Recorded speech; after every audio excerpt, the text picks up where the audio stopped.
Thank you very much. It's really my distinct pleasure to be here to talk to the membership about something I'm passionate about. Two things I'm passionate about. I'm a patriotic Kenyan, and I'm also a person who's passionate about the rights of women. So when we spoke with Commissioner Lichuma about how to handle this discussion, we agreed that it is important to contextualize. You know, if we just dive, I know there's quite a number of documents. There is BBI 1, then there is BBI 2, and now we have a constitutional amendment bill, and even beyond that, we have other documents on law and policies. So we thought that for FIDA membership to make an informed opinion, it is important to trace this journey. And both Commissioner Lichuma and I were very involved in unpacking BBI 1 for the women of Kenya. And so what I will do is share the context and BBI 1, and then Commissioner Lichuma will come in and talk about BBI 2, and we will have a final sort of questions. What is it we should be asking ourselves as we take a position on these document? So my outline is a look at the process, the context, the concerns, the promise, a look at what BBI 1 was all about, and then what were women's take on BBI 1, and then enter BBI 2. Who is moving the slides, because that should be, yeah, okay. So by way of process, I borrowed this slide from something that was presented by Francis Ayua and some other people, and I thought it actually in a diagrammatic way captures what we're doing. So we have the handshake, then we have the appointment of the task force, we have consultation, we have a task force report, then we have a steering committee appointed, we have validation, and then we have a steering committee report, and now we are at this last box, which is Kenyan's judgment of this document. The context, and I'll go through the context very quickly, if we can go to the next slide. We are now, I think, 57 years after independence, and we are consolidating our nationhood and our position regionally. Every day you see which countries are threatening our hegemonic lead in the whole. Then we have a constitution which the executive director talked about, and talked about the pains, the tears that people went through to get, and then that handshake, and then that task force and a report.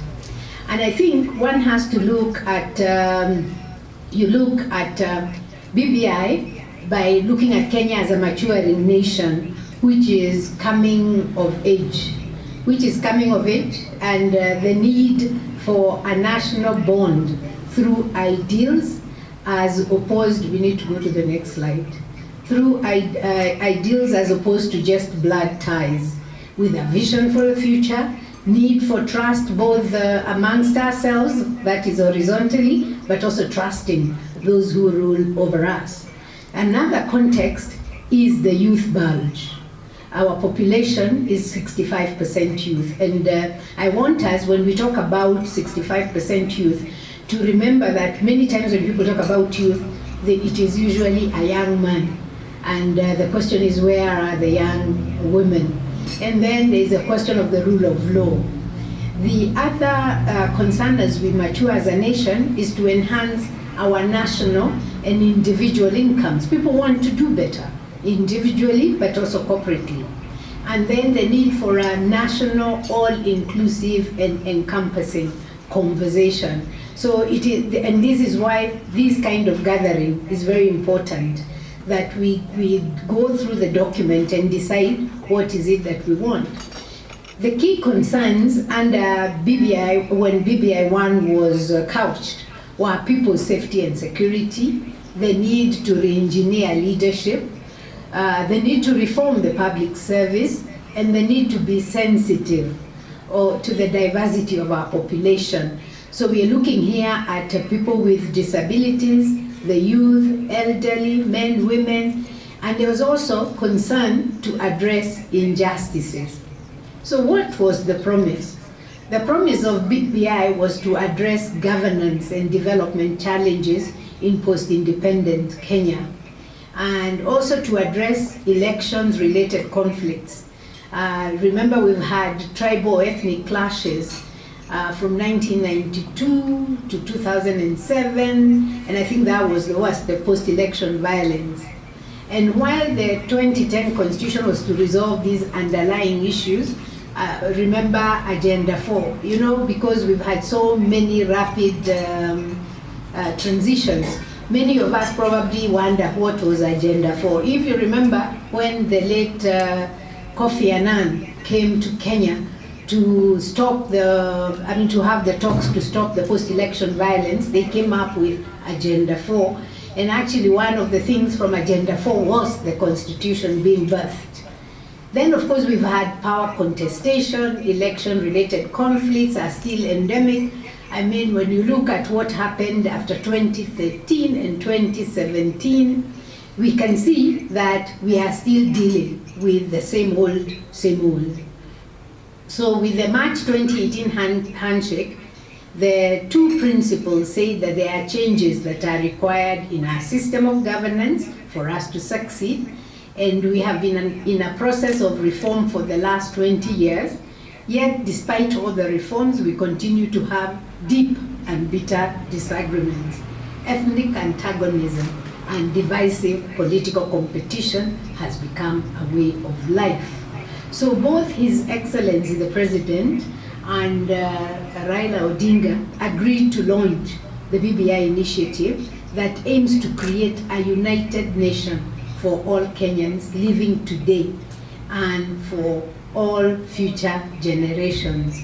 And here I'd like us to ask ourselves, who are the citizens of the United Nation, which is Kenya? BBI is building bridges that have remained elusive. And my opinion is that the bridge that has been most pronounced is the political bridge.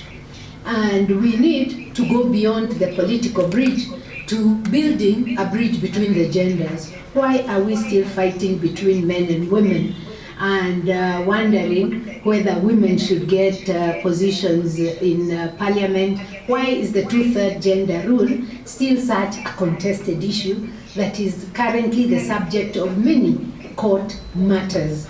We also want to build bridges between generations. There are young people, there are old people. Young people think the old people are in their way. The old people don't understand the young people and think they are too much. Then there is the gap between the haves and the have-nots, and also the gap between the able and the differently able. And I could actually go on and on. But what I want us to note is that gender is not a standalone category.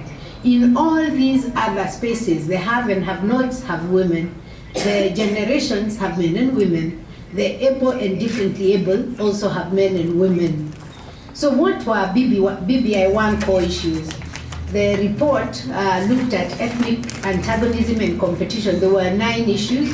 Then lack of a national ethos, inclusivity, devolution, divisive elections, safety and security, corruption, shared prosperity, responsibilities and rights. There was something else that was called +1, which dealt with commissions and also the status of Nairobi.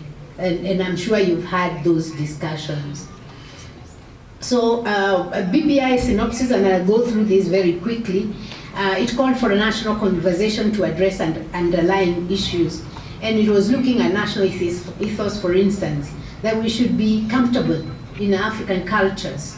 They talked about having an Utamaduni Day, a national vision beyond elections, because remember, we say in this country we live for 5 years and then we wait for the next 5 years, and in fact we start living for the next 5 years the day after elections. And then responsibilities and rights. Here there was the need to look at not just what is my right, haki yetu, but also jukumu langu, and greater focus on responsibilities, and skin in the game I'll come back to later. And then need to also have a voluntary national service to build this ethos of rights and responsibilities.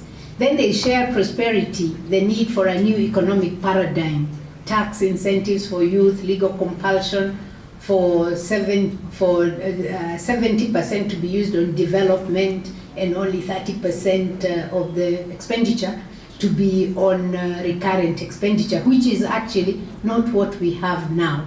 Then corruption. I mean, corruption is a bane of our, somebody has their gadget on, so you have to put it off. So corruption, fighting against corruption, fighting against cartels. In fact, people are talking about our economy being rigged. Then, of course, undoing the Ndegwa report. The Ndegwa report is the one that allowed public servants to begin engaging in business with government. And we can all see that that makes the boundary between public and private very narrow. Because when I'm a public servant trading with government, at what time am I protecting the public interest? I want to make the most of the resources that I get. Then, of course, the need to have a judiciary ombudsperson, and strengthen the Judicial Service Commission capacity to discipline, and also strengthen and finalize parastatal reform. So the other issue was devolution, and here I think all Kenyans were happy with devolution, and it was agreed that 35%, actually they were talking about between 35 to 50% of resources going to counties. They need to retain all the counties, have a governor in the running mate to be of the opposite gender, to fill the deputy governor vacancy within 90 days, because remember, there was a lacuna when it wasn't clear what happened if there was a gap, when you didn't have a deputy governor. And I think we've seen that in Nairobi. And if a governor decides they don't want a deputy, what do you do with them? Then, of course, financial autonomy of county assemblies to enhance oversight. The reason I'm going through this is so that when we listen to BBI2 from Commissioner Winnie, we look at how were these issues addressed. Then safety and security, the distribution of policing services across the country. Here there was also the issue of addressing gender-based violence, which is a matter that is close to women's hearts. And then a need for a national security strategy. Then the ethnic antagonism and competition sought to abolish the winner-take-all presidential election system and accelerate regional integration with a focus on political federation, and institutionalize political parties so that we don't have handbag or briefcase political parties, and also strengthen the office of the Registrar of Political Parties. So what were women's views on BBI 1? What is not to love about what I have just talked about? It all looks like it is canon, isn't it? So women were generally happy with BBI clarion call for compliance with the 2/3 gender rule, and actually were very clear that they wanted full implementation of the 2010 Constitution with no reduction. And of course, BBI 1 had mooted different ways, and we will see what is it that they agreed on. And even the increase of resources to counties, because this would enable counties to deal with the socio-economic rights. You know, health is a devolved function. Then we also have water and sanitation, and ensuring that we have we have adequate and highest attainable standard of public service in economic and social rights, strengthened healthcare, establishment of a health commission focusing on preventive and primary health care, and a mention of a patient's bill of rights to tackle issues of billing, because we always hear of people who have been detained in hospital, outlawing forceful holding of clients by hospitals and prescribing consequences for misdiagnosis, prioritization of measures combating gender-based violence with focus of policing, among others. Women were happy with engendered governance, where the opposite gender rule would apply for positions of governor and deputy governor. The fact that political parties would be compelled to be consistent in adhering to and/or complying with the gender rule and other measures, including ensuring inclusion. They were happy with the proposal about proportional representation through party lists, and these they found progressive, as it would lead to gender equity and equality in party nominations and would lead to transparency and accountability. BBI 1 also talked about 100% e-service, digitizing government services, processes, payment systems, and record keeping. And women were happy with this. Of course, you have to have this when the infrastructure for ICT is also equally available, so that you don't have technology being the space where people's rights are negated. Prioritizing lending and investment in micro, small, and macro enterprises that can impact positively on women in terms of income generation, improve standards of living, and alleviation of abject poverty. Most women's enterprises are actually micro, small, and macro enterprises. So having investment in those, women were happy. And then the fact that the president would be required to present an annual report on the state of the family in the State of the Nation address. This is something women were also happy with, because the gender division of labor puts women closest to the family. And so if the family is not doing well, whilst it affects both men and women, women do take the harsher part. And then putting in place policies, programs, and structures to foster common and shared social values, ethics, proper parenting, family stability, and mentorship, requiring the state and public officers to use and share the same public facilities and services with ordinary citizens of Kenya, such as public hospitals and schools. And this is what they call skin in the game. And maybe Corona has really enforced this, because people are not now able to take a flight to a hospital abroad as quickly. And in fact, we have seen some very prominent people dying because of the failure to invest in the hospitals in their regions.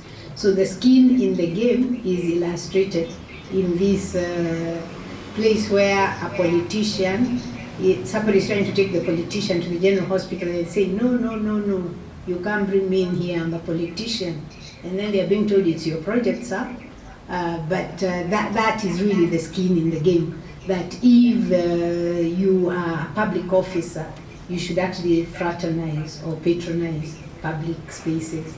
So enter BBI 2. This report provides an implementation framework for BBI 1, and which had been launched in November 2019 at Bomas of Kenya.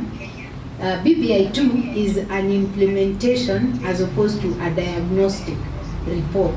But when you look at the report, you will see it makes diagnostics and also recommends some changes to BBI 1 report.